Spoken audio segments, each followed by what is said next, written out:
নমস্কার বন্ধুরা, আজকের রেসিপি হলো খাসির মাংস। খাসির মাংসের যে উপকরণ সেগুলো হলো 2.5 কেজি মাংস, 700 গ্রাম পেঁয়াজ, 75 গ্রাম আদা, 90 গ্রাম রসুন, 350 গ্রাম টমেটো, 7 গ্রাম টক দই, 2 কেজি আলু আর গরম মশলা, জয়িত্রী, জায়ফল সহ পরিমাণ মতো নুন, জল, তেল, তেজপাতা, লঙ্কা, কাশ্মীরি লঙ্কা, হলুদ, জিরে বাটা, পেঁয়াজ কুচি। এবার গরম কড়াতে তেল দিয়ে এই পেঁয়াজ কুচিগুলো দিয়ে তেজপাতা, ম্যারিনেট করা আদা রসুন বাটা দিয়ে পেস্ট করে নিচ্ছি। দেখুন কেমন, এক্ষেত্রে টমেটোও দেব, আগে থেকে মাংস ম্যারিনেট করাই রয়েছে সেগুলো দেব।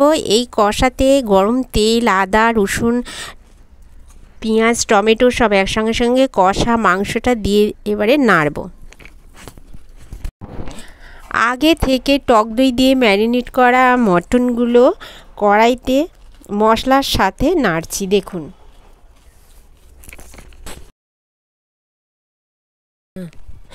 মাংস কষাটাই ভালো স্বাদের আসল রহস্য।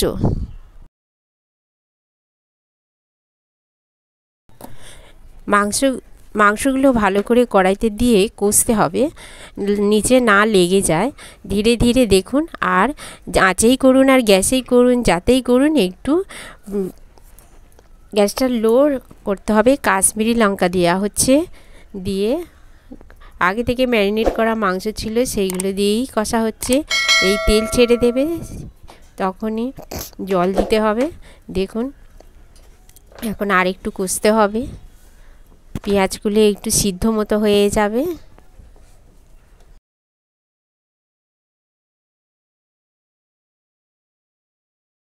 বেশ কিছুক্ষণ হয়ে গেলে কষা আলু দিতে হবে।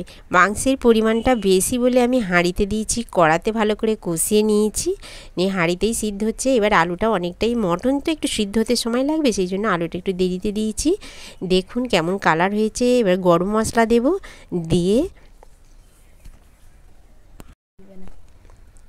দেখুন কত সুন্দর লাল গ্রেভিটা হয়েছে। হাঁড়িতে খুব সুন্দর মাংস সিদ্ধ হয়, খেতেও খুব টেস্ট লাগে। সবাই ভালো থাকবেন, সুস্থ থাকবেন। ভিডিওটা ভালো লাগলে লাইক, শেয়ার অ্যান্ড সাবস্ক্রাইব করতে ভুলবেন না। Thank you.